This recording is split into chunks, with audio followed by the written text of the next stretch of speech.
Vamos receber agora, então, o ex-governador do Paraná, Roberto Requião. Governador, seja muito bem-vindo ao ICL. Bom dia.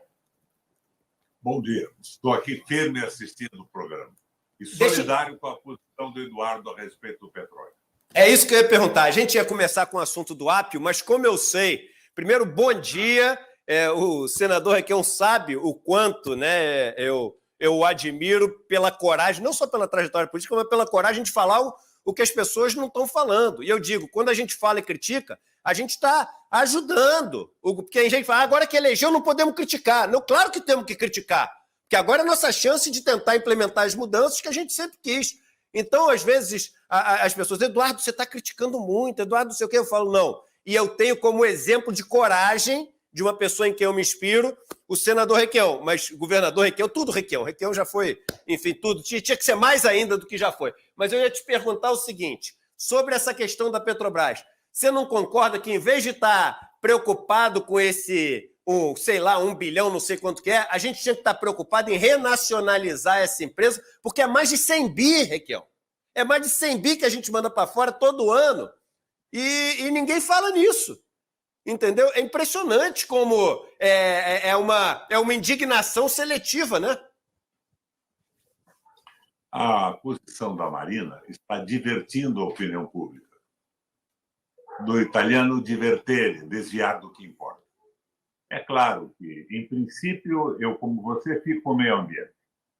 E acho que o fundamental é o Brasil readquirir a Petrobras. Você sabe, hoje, a EPE tem dado dados aí monumentais, em acréscimo ao que você já colocou. Por exemplo, 1 litro de gasolina, e nós produzimos 90% a 92% da gasolina que consumimos, 75% do diesel. Mas 1 litro de gasolina custa R$1. E você está vendo, está vendido aí por R$5,50, e faz um alarde danado, uma diminuição do preço, o fim da parceria de preços internacionais, que não é verdade. Nós estávamos vendendo por um preço muito maior que a PPI, e quando se baixou o preço, não chegou ainda ao preço da PPI. Nós tivemos a desvalorização interna do dólar e uma redução do preço internacional do próprio petróleo, combustível. Então, é uma conversa mole. Temos que ver com cuidado o que significa isso. Eu vi hoje na empresa, é a 500 quilômetros da costa. Não sei se é, mas vamos fazer esse exame e, em princípio, antes de uma análise mais acurada, a minha solidariedade vai ao IBAMA. Vamos lá. Agora, se o petróleo custa R$1 o litro, conversa mole essa que está sendo reduzido para 5,40.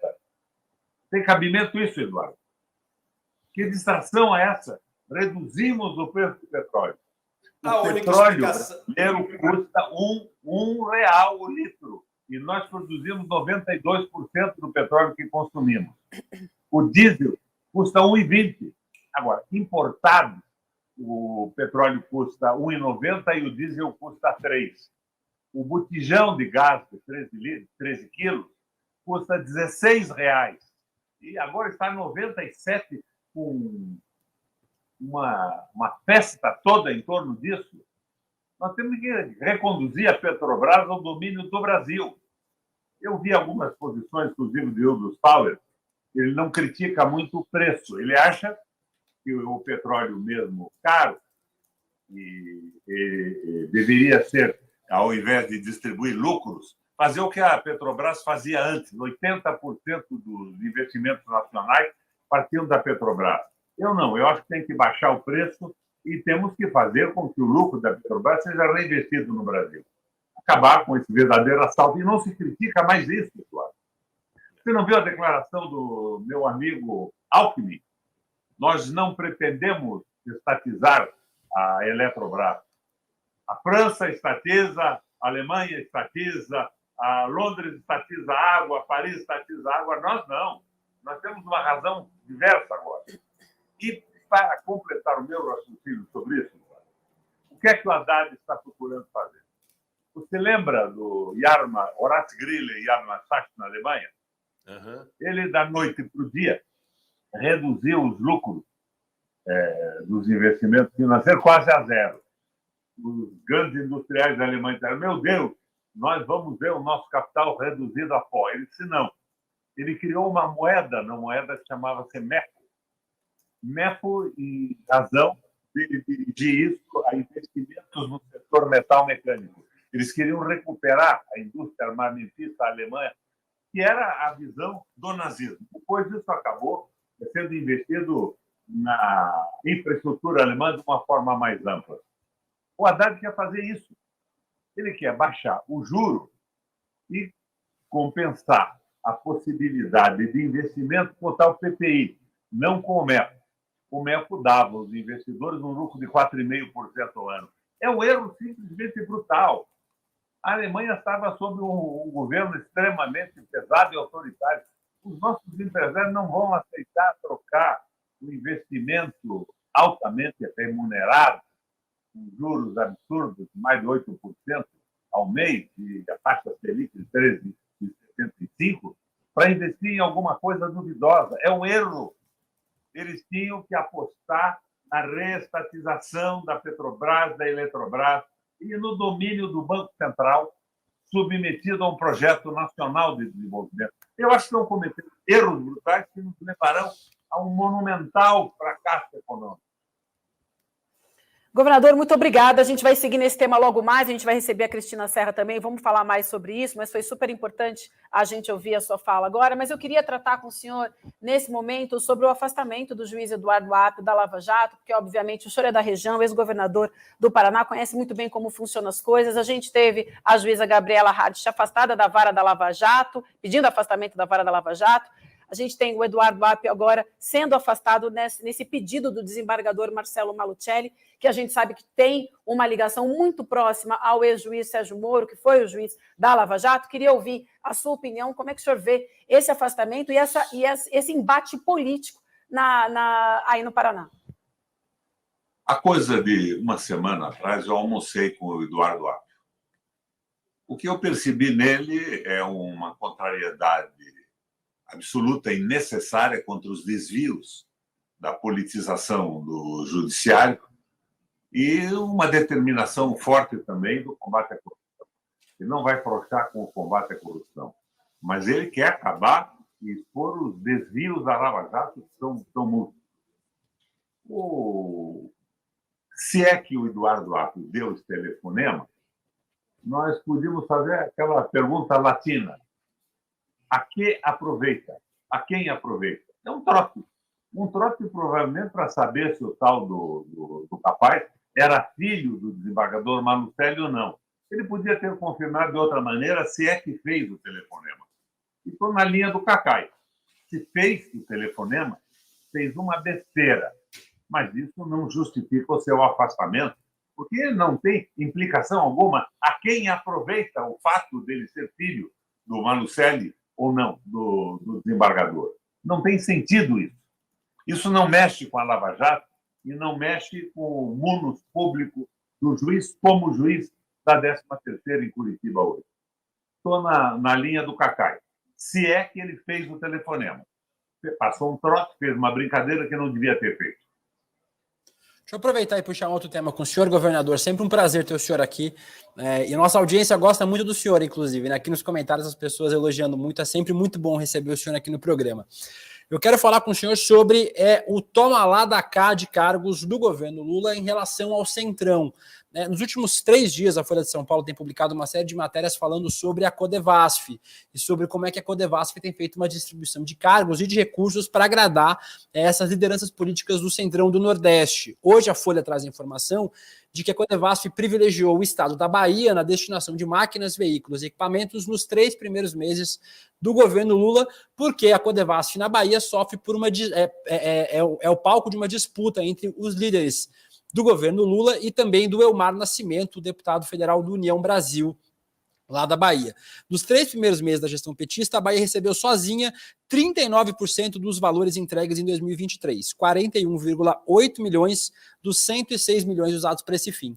A gente fala muito sobre a Codevasf aqui, E a gente queria que o senhor falasse um pouquinho sobre isso. Como é que o senhor tem visto a articulação política do governo, que tem se pautado muito nesse primeiro momento, nessa distribuição de cargos em estatais, e em especial na Codevasf, e não tem recebido de volta os resultados, né, senador? A gente tem visto que nas votações, os resultados, em especial do União Brasil, que tem 3 ministérios, acabam não entregando os votos. Eu queria que o senhor falasse um pouquinho sobre essa articulação política e essa distribuição de cargos.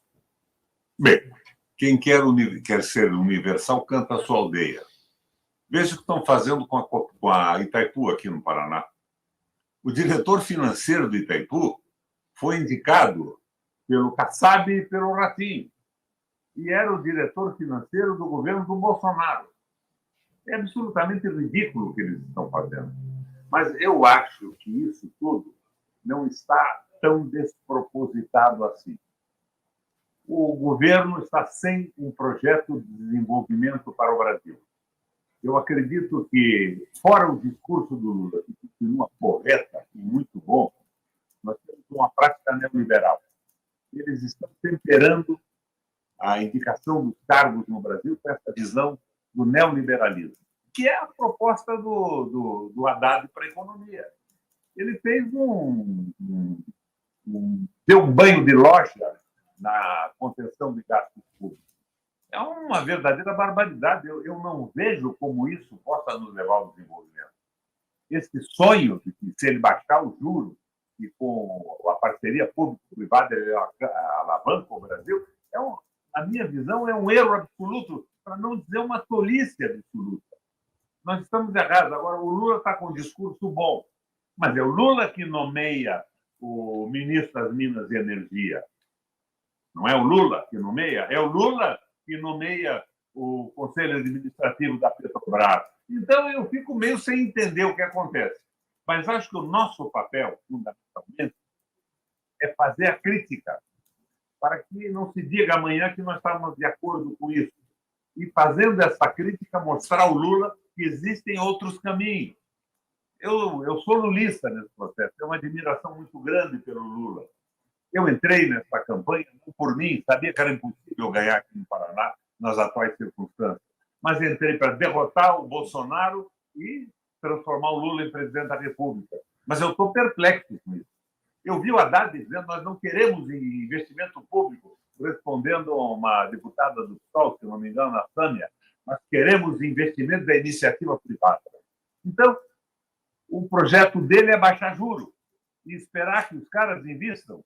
Será que ele não entendeu ainda que esse pessoal está com o governo e a economia na mão, com a comunicação na mão? Eu acho um erro muito grande que está sendo cometido.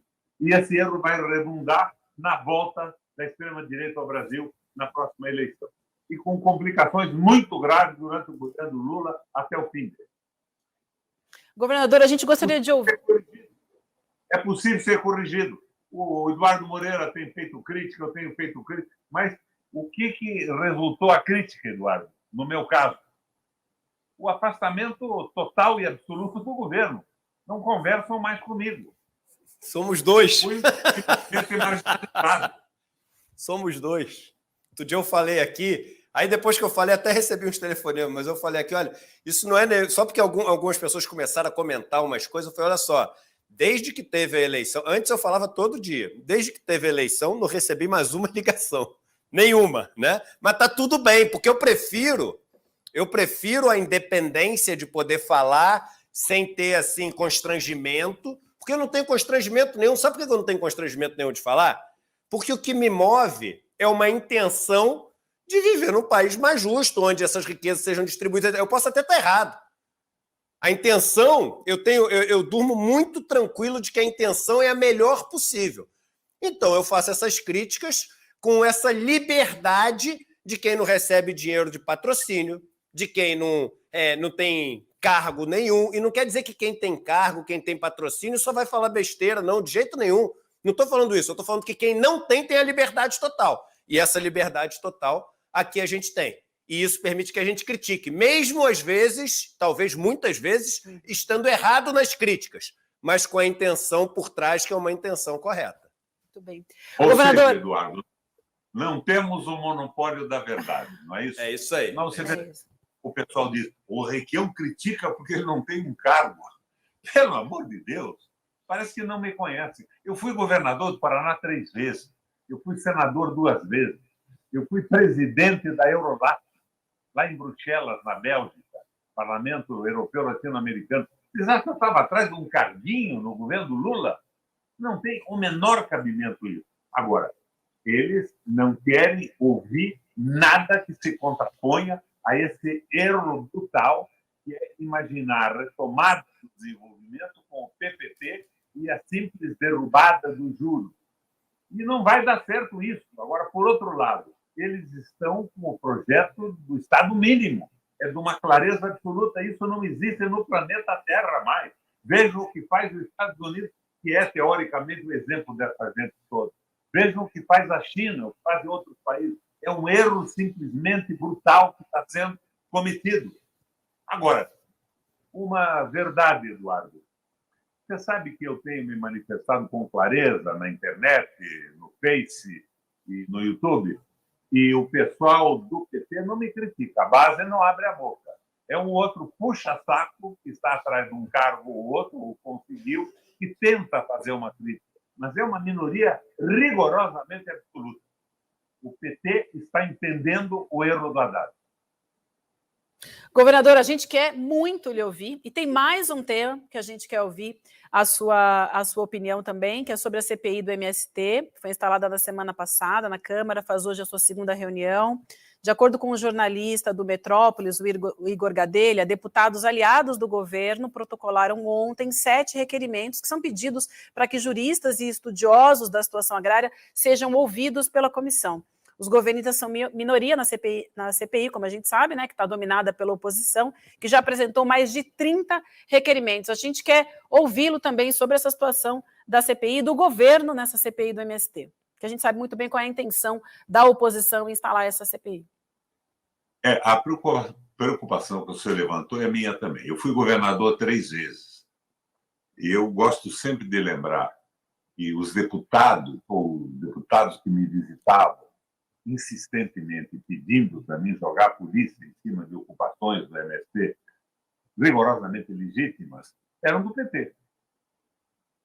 Então, dentro da estrutura do PT, existe essa postura claramente contra a reforma agrária. Eu sou a favor da reforma agrária. Eu não vou dizer a você que o MST não comete erros. Eu não vou dizer a você que no comando não tem gente de comportamento muito pouco recomendável.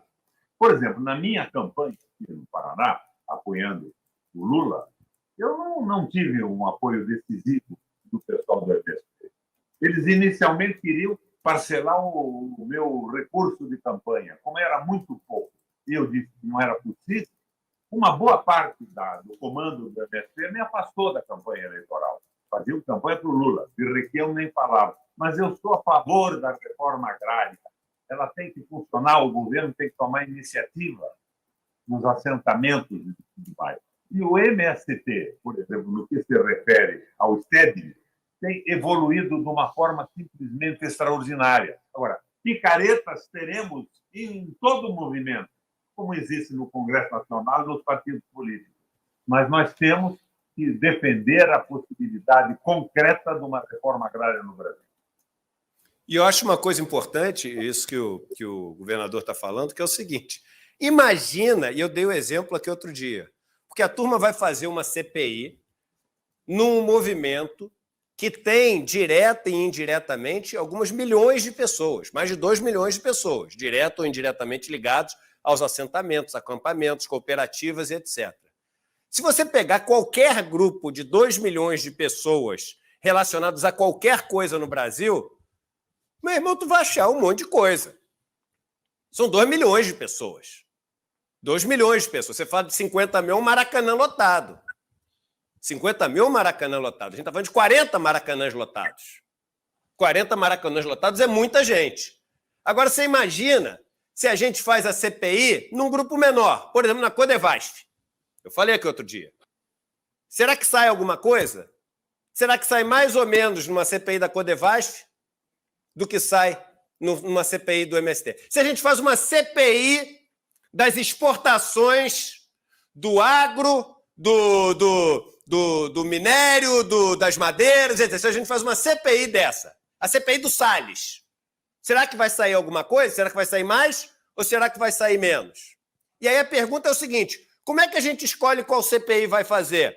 É aquela que a gente espera que vai conseguir achar mais ilegalidade? É aquela que a gente espera que vai desmontar mais esquemas que estragam o nosso país, atrapalham o nosso país? Ou será que a gente escolhe qual é a CPI que vai fazer de acordo com esse jogo político? É claro que a resposta é de acordo com o jogo político. Tem muito mais CPI para fazer, para achar ilegalidade, crime, roubalheira, etc., do que essa.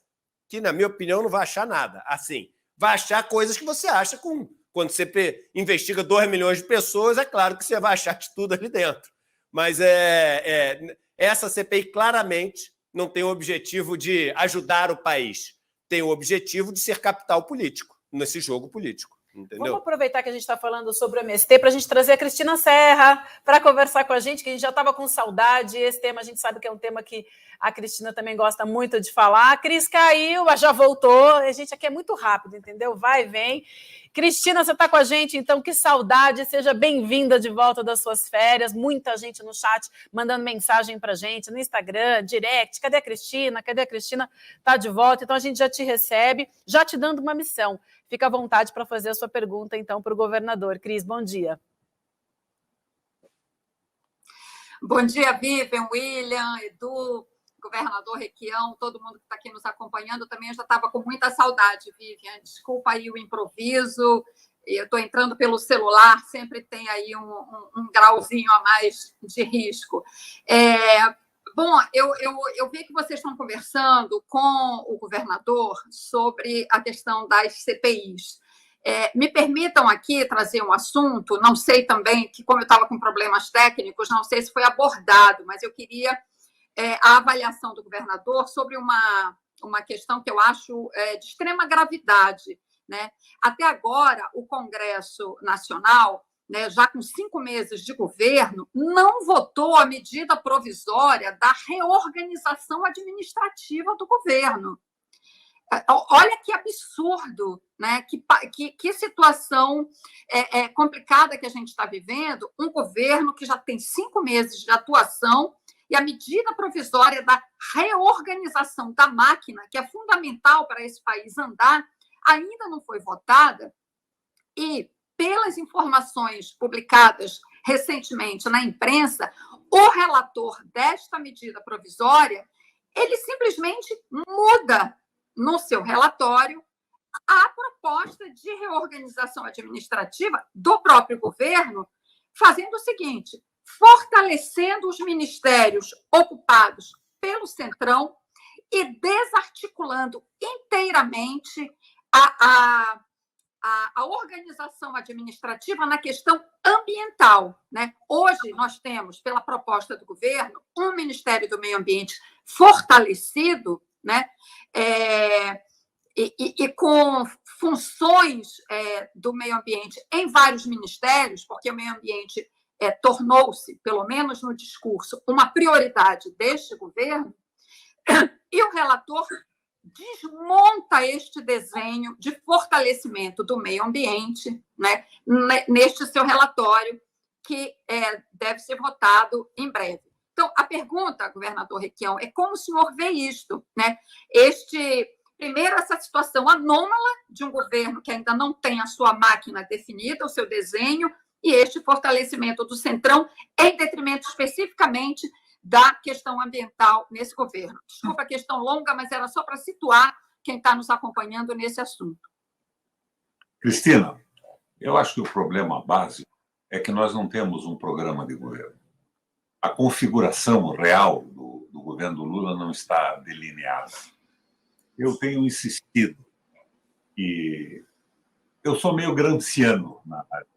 Eu fui senador 2 vezes e isso significa 16 anos de Congresso Nacional. Eu estou naquela linha de que não existe o canalha absoluto. Tem muito patife no Congresso Nacional, mas muita gente é despolitizada, está sendo divertida. Se o Lula colocasse uma proposta nacional, eu tenho insistido, né, nessa visão, proposta aristotélica, ato meio, ato eficiente, sem a temeridade de uma esquerdização que não pudesse ser sustentada hoje, e sem a covardia de uma aliança com o liberalismo econômico, com o teto de gastos reforçado pelo arcabouço, o Congresso se mobilizaria. As pessoas se encaixariam nisso aí e o Lula teria um apoio simplesmente fantástico. Nós estamos sem proposta. Eu vejo o discurso do Lula e fico empolgado, mas eu vejo a prática. A prática do governo não tem nada a ver com o discurso. O Lula baixa o pau na privatização da Eletrobras. No dia seguinte, o ministro e logo depois o Alckmin dizem: nós não queremos privatizar a Eletrobras. Então, por que nós entramos nessa eleição? A gente estava vendo o fim do Brasil, o fim da Petrobras, o fim da Eletrobras, o Banco Central na mão do capital financeiro, e, de repente, nós concordamos com isso tudo. Está faltando a proposta, o Congresso se mobiliza. E acho que CPI mesmo a gente tinha que fazer sobre os membros da direita, a CPI da reforma agrária, do MST. Eles é que mereciam uma CPI, provavelmente uma bela investigação e, se necessário, uma punição devida. Deixa eu perguntar agora, senadora, a gente espera nessa CPI, se a gente está falando sobre 4 CPIs ao mesmo tempo agora na Câmara dos Deputados, é um palanque para a extrema-direita em especial. Muitos deputados e senadores têm se posicionado com essa preocupação, mas me parece que, ao menos, nas CPIs que a gente vai conseguir ter uma articulação, o campo progressista, há uma tentativa de fazer com que algo de útil seja aproveitado. Hoje o Globo noticiou, por exemplo, que a situação na CPI do MST, por exemplo, vai tentar convocar grileiros, invasores de terra, ruralistas que financiam esse tipo de atividade. Será que vai dar para aproveitar alguma coisa de boa dessas CPIs? Porque parece que, a princípio, elas vão ser palco para a extrema-direita fazer vídeo para o TikTok, vídeo para o Instagram, né? Você sabe que eu sou meio mestre em CPI. Eu fui o relator da CPI dos títulos públicos, a famosa CPI dos precatórios. Foi uma batalha duríssima. A coisa tinha começado lá em São Paulo, na administração da Luiza Erundina, com aquele Wagner Batista Ramos. Depois, ela avançou. Teve o problema do campus lá do governador de Pernambuco. E o negócio que tinha a parceria dos donos e diretores de bancos e o mercado financeiro. Era uma verdadeira barbaridade. Na CPI, trabalhei com uma energia absoluta, tanto que consegui aprovar, criminalizando os banqueiros e os donos de corretora, os brokers e os dealers. Aprovamos um relatório pesado, que foi para o plenário. E eu esperava que, no plenário, ele fosse aprovado. E se tivesse sido aprovado, nós não teríamos mais esses escândalos que conhecemos hoje. Porque isso tudo teria acabado no nascedouro com a punição do capital financeiro e desses banqueiros interessados apenas no seu lucro, de transformar o Brasil de um estado industrial a um estado de investimentos e apropriação de empresas públicas monopolistas. Mas, para minha surpresa, Cristina, o único voto a favor da manutenção do relatório da CPI, aprovado quase à unanimidade na comissão, só que tinha participado daquele trabalho, foi o meu. E, se não me engano, parece que o Pedro Simon votou também comigo. Os outros todos votaram pela supressão do relatório, porque o Fernando Henrique tinha ligado para todos os senadores o pedido para não aprovarem o relatório, porque eu pretendia, o tal do Requião pretendia anarquizar o sistema financeiro brasileiro, que ia demolir aquilo tudo, e seria um grande prejuízo punir os ladrões dos títulos públicos. Então, o que eu vejo é que ontem e hoje o capital financeiro está mandando no Congresso Nacional. E, internamente, nessa aliança que nós fizemos, está tendo uma influência brutal no governo. Tem o discurso porreta do Lula e a administração dos interesses do capital financeiro comandando o Estado. Governador, a gente... Por que eu não diria isso? O que nós estamos fazendo na política? Eu tenho 82 anos de idade. Eu fui governador 3 vezes, fui senador 2 vezes, ocupei aí presidência de Souza, de Palatino, a presidência do Parlamento Europeu Latino-Americano, aprendi próximo para burro, acompanhei esse neoliberalismo no mundo, destruindo países, provocando crise enorme. Por que eu tenho que ficar quieto? O Lula ganhou a eleição com um discurso acertado. Agora, ele faz um discurso, mas a prática é outra. Estão enganando o Lula? Eu fico na dúvida, porque ele é que nomeia o Conselho Administrativo das empresas. Por que essa gente liberal ficou no comando de tudo ainda hoje? O que está acontecendo? Daí o pessoal diz, não, o Lula está pedindo mobilização. Bom, vamos tentar fazer mobilização, então. Mas como é que você mobiliza, por exemplo, contra a venda da Eletrobras, no momento em que o governo diz que quer manter a privatização, que não tem nenhuma intenção de retomá-la para o país? Não, a Petrobras tem 43% do Estado, tem que valer os 43%. E a entrega do resto do comando brasileiro não tem importância alguma? Então, nós estamos dando a confirmação da política do Guedes e do Bolsonaro? Nós estamos simplesmente num espaço sem a porra-louquice pessoal do Bolsonaro, garantindo tudo o que o Guedes fez e confirmando o que ele fez? Uma política enganadora? Eu espero que não.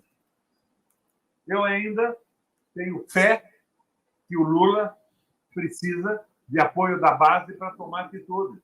As atitudes não estão sendo tomadas. E eu não vou dizer para você que é corrupção. Eu conheço o Haddad. É impossível pensar num desvio de comportamento do Haddad. É um desvio de visão. É o liberalismo entranhado na cabeça. A impressão que eu tenho, Eduardo, você que está tranquilão aí, é que quem governa hoje é o Marcos Lisboa, daquela instituição onde o Haddad dava aula. Não, eu tô atento, eu tô tranquilão, eu tô vendo aqui os milhões de comentários, nosso chat está bombando e vendo a repercussão da fala do senhor aqui, mas eu concordo inteiramente que a gente tem que ter a ousadia de sair da formuleta de INSPER, IBMEC, FGV e etc., e dar esse passo que é aquela história, a gente pode até não conseguir dar o passo por causa das forças políticas, por causa do Centrão, por causa da extrema-direita, por causa do poder da Faria Lima, por causa da turma que está próxima do governo, que a gente sabe que é dona de banco de investimento. A gente pode até não conseguir, mas não tentar dar o passo, para mim, é um crime. Não tentar dar esse passo é um crime. A gente pode até tentar, não conseguimos, entendeu? Mas não tentar é um crime. Sim. Governador... melhorar o nível da consciência popular.